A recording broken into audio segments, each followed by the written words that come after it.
और मुझे अंदेशा है या तो मेरी लड़की को कहीं बेच दिया गया या तो उसकी हत्या करके लाश को गायब कर दिया गया। जबरदस्ती बोला जा रहा था कि आप शादी कर दीजिए अपने बच्चे की। हाँ, किस क्लास में पढ़ती थी आपकी बच्ची? इस साल मैट्रिक में परीक्षा देती है। किसी प्रकार की मेरे परिवार के साथ अनहोनी होती है तो इसकी पूरी जवाबदेही पुलिस प्रशासन की होगी।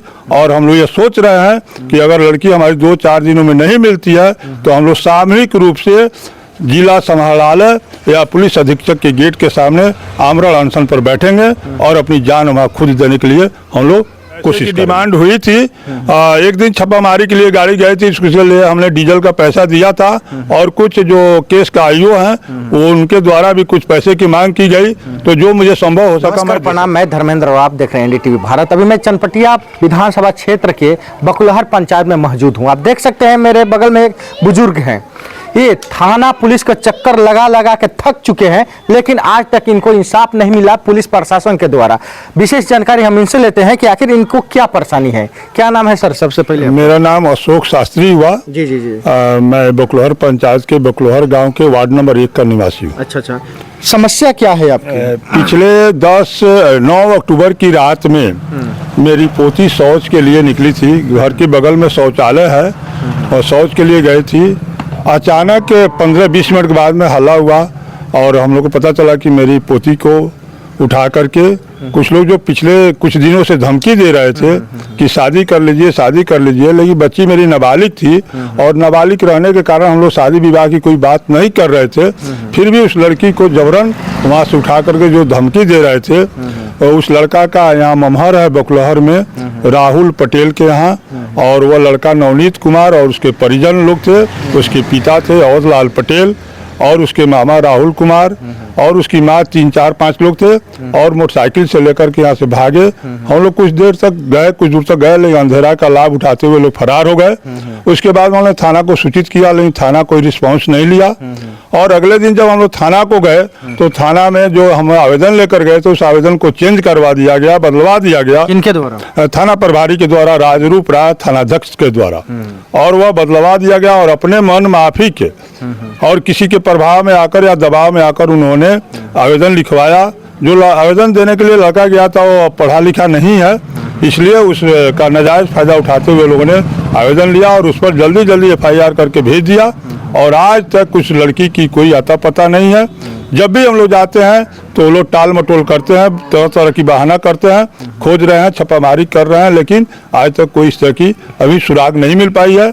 हमने पिछले 20 अक्टूबर से लेकर अभी तक 5 बार पुलिस अधीक्षक बेतिया और DGP बेतिया DIG चंपारण प्रक्षेत्र से मिल चुके हैं। सिर्फ आश्वासन मिलता रहा है, लेकिन लड़की की कोई सुराग नहीं मिल पाई है।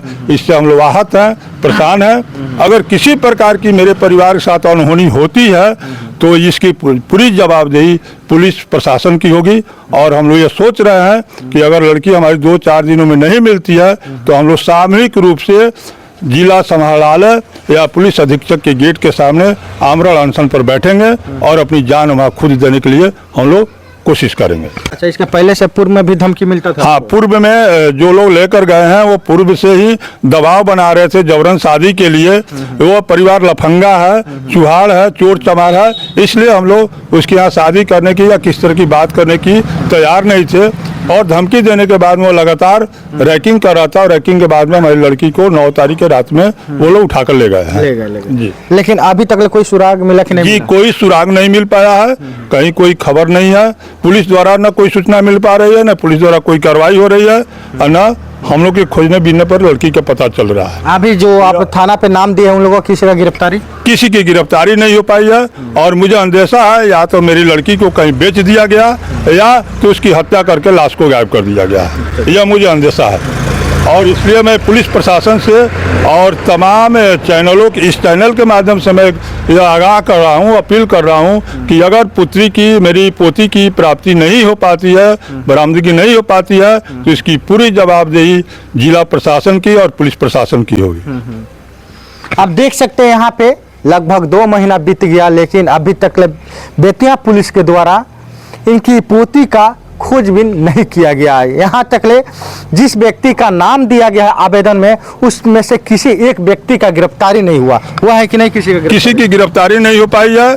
पुलिस मिली भगत है, पुलिस उधर से पैसे ली है, इसलिए टाल मटोल करके मुझे टरका रही है, दौड़ा रही है। मैं दौड़ रहा हूँ थाना पर जाने के बाद में कुछ उल्टा पुल्टा बोला जा रहा है और थाना से मुझे भगाया जा रहा है। पैसा का डिमांड आपसे भी हुआ? जी, पैसे की डिमांड हुई थी। एक दिन छापामारी के लिए गाड़ी गई थी, इसके लिए हमने डीजल का पैसा दिया था और कुछ जो केस का आईओ हैं वो उनके द्वारा भी कुछ पैसे की मांग की गई, तो जो मुझे संभव हो सका मैं दे सका। प्रशासन के द्वारा पैसा का डिमांड भी किया जा रहा है, अगर आप पैसा दीजिएगा तो हम कहीं जाकर छापा मारेंगे, अगर आप पैसा नहीं देंगे तो हम कहीं नहीं जाएंगे। बात सही है? जी जी, बिल्कुल सही है। टाल मटोल किया जा रहा है। बस जाइए हम देखते हैं, जाइए हम देखते हैं। लगातार यही आश्वासन मिल रहा है और उस आश्वासन का कोई प्रतिफल मुझे प्राप्त नहीं हो पा रहा है। आप क्या करते हैं? जी, मैं सोशल सेक्टर से हूँ, मैं भी अखबार से जुड़ा हुआ हूँ। मैं चंपारण नीति में जिला संपादक के रूप में हूँ और मोबाइल वाणी एक सोशल मीडिया है, उसका मैं जिला संपादक हूँ।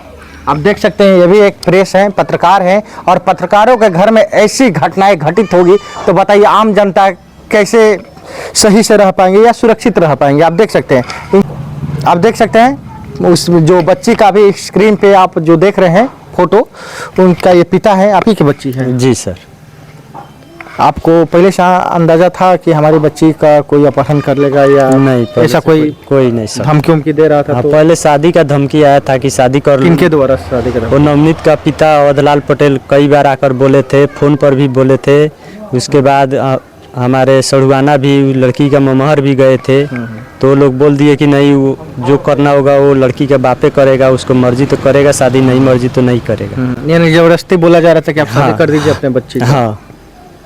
किस क्लास में पढ़ती थी आपकी बच्ची? इस साल मैट्रिक में परीक्षा देती सर।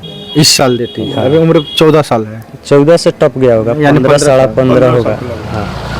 बताइए एक पिता के ऊपर क्या बीता होगा जो अपनी बच्ची को लगभग 2 महीना हो गया आंख से देखे हुए, इनके पास से गए हुए, उस पिता के ऊपर क्या बीतता होगा या अभी बीत रहा है? आप देख सकते हैं और समझ सकते हैं, महसूस कर सकते हैं। लेकिन आप बताइए, ये हमारे चंपारण का पुलिस है, इस तरह से होगा? चंपारण पुलिस इंसानों को इंसाफ दिलाएगा?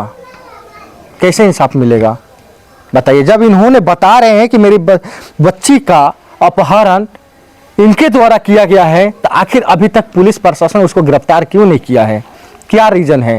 एक और बात सुन लीजिए, ये गोपालपुर थाना अध्यक्ष इतना बड़े हो गए हैं कि बेतिया के एसपी डी अमरेंद्र और डीआईजी जयकांत जी के आदेश को भी नजरअंदाज कर दे रहे हैं।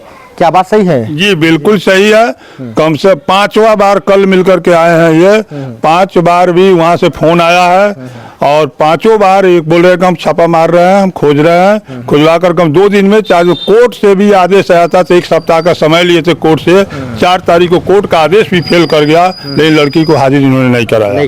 जी नहीं कराया। अभी हम लोग गोपालपुर थाना अध्यक्ष से बात करेंगे और उनसे भी विचार लेंगे कि आखिर अभी तक उन्होंने इस मामले में इतना धीमी गति से कार्य क्यों कर रहे हैं। जैसे आप देख सकते हैं यहाँ पे बकुलहर पंचायत में हम लोग मौजूद हैं। जिस लड़की का, आपका पोती का क्या नाम है? संजना कुमारी। संजना कुमारी।